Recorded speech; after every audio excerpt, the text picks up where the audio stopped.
The 125th edition of the Durand Cup kicks off on 25th July. 5 cities, 6 iconic venues, and 24 teams, and a month of preseason cup football. Durand Cup's legacy is intertwined with Indian football. It has a very important part to play in our football ecosystem. In spite of being a phenomenon in Indian football, why is it something that's not known outside Indian football? Why does the world not know about the Durand Cup? Hi, my name is Imran, and this is the season 0 of Scoreboard. In this season, we are going to cover a lot of grassroots football and a lot of different stuff pertaining to Indian football and other sports. My mission is to make sports more cool and accessible to people and also covering stuff directly in the front lines. This is the Durand Cup explained. So before I talk about the Durand Cup, I have to explain what the Durand Cup is and why it means so much. The Durand Cup is the oldest tournament in Asia and the fifth oldest football competition in the world. For context, the FA Cup started in 1871 and 17 years after that, the Durand Cup kicked off. This competition is older than FIFA, than the European Championships, and some of the European leagues as well. It's one of the oldest tournaments in the world. Yet, outside India, not a lot of people know about it. Sir Henry Mortimer Durand was a British diplomat working in Indian civil service. If you think you recognize this name, it's the namesake for the Durand Line, which is the international border for Afghanistan and Pakistan. An international border and a cup football is named after this guy. Talk about two sides of the spectrum. So, while recovering from an illness in Shimla, Durand realized that sports can be used as a way to take care of your health, and therefore he decided to organize a tournament. The first ever tournament held had 6 British teams and 2 Scottish teams. The Durand Cup took place in every September in the summer capital of the British India, Shimla, and Shimla Cup was donated by the residents of Shimla for this purposes on 1904. First ever Indian team to participate in the Durand Cup was Mohun Bagan in 1922. But back then, Indians were literally no match to the superior and more well organized British teams. Due to the gap between Indian barefooted players and the well organized, well established British players, Indian teams didn't do well in the initial parts of the tournament, so they had to organize a separate tournament for all the teams that got knocked out called the Little Durand Cup. In 1940, Mohammedan Sporting became the first ever Indian team to win the Durand Cup. They beat Royal Warwickshire in front of a crowd of 100,000, and it was such a big feat which kicked off a tradition of civil military relationship.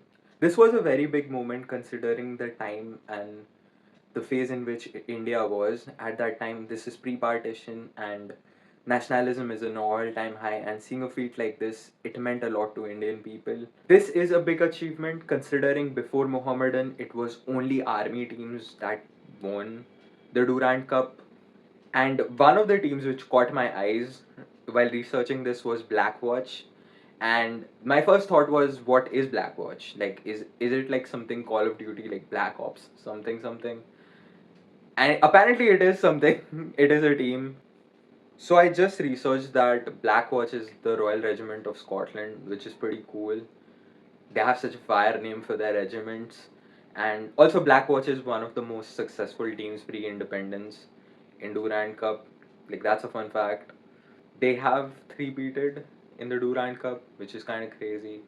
But moving forward. Following the turmoil of the 1947 partition, the Durand Cup was accidentally discovered in the office of the Commander in Chief, Sir Claude Auchinleck, and efforts were made to shift the tournament to the newly formed Pakistan.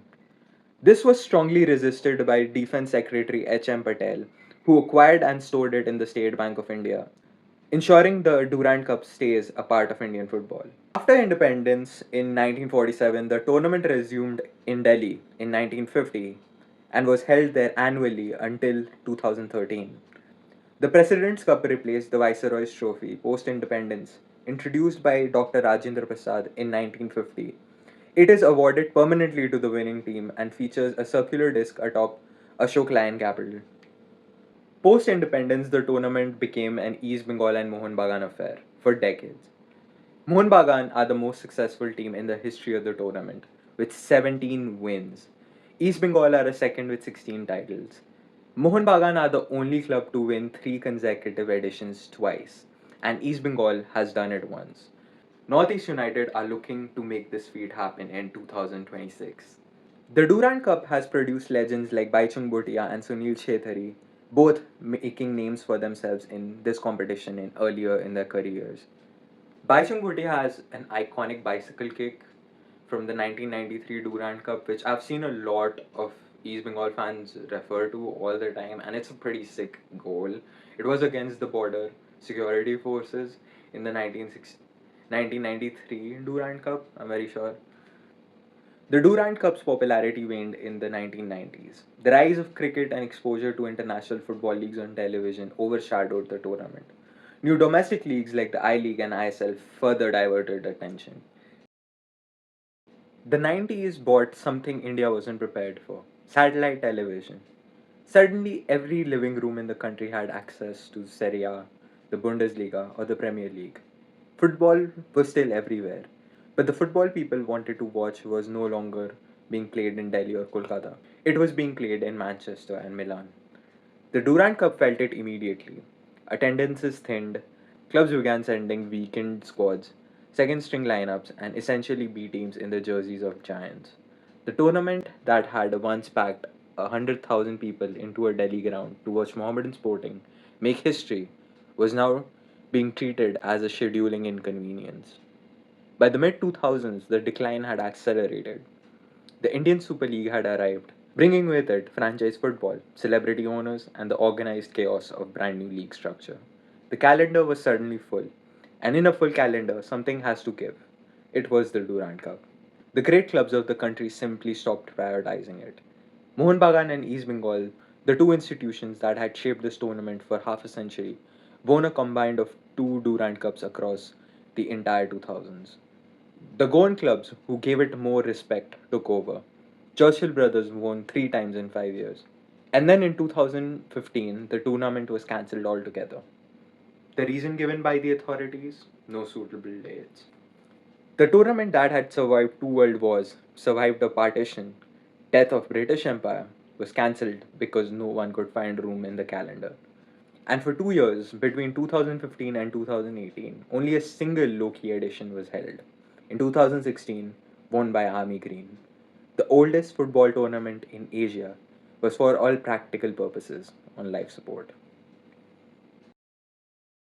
The Eastern Command of the Indian Army, which had taken over Durand Football Tournament Society, looked at a tournament that was fading and asked a simple question: where in India do people still love football? The answer was obvious. The Durand Cup came to Kolkata. The reason was simple: Kolkata still cared about football. This was the city where derbies between Mohun Bagan and East Bengal could bring the entire metropolis in the stadium.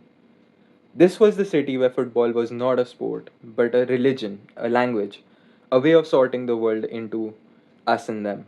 In 2019, this idea paid off when Gokulam Kerala beat Mohun Bagan in the finals.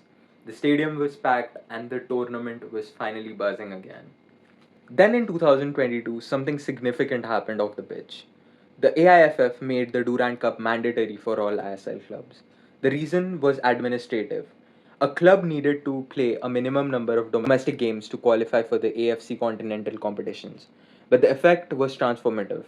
For the first time in the tournament's modern history, every top professional club in India had showed up and played. No more sending reserves. No more treating Durand Cup as an option. Because of that, AFC recognized the Durand Cup as one of the official cup tournaments of India for the first time. In 1 year, the tournament went from near irrelevant to continental significance.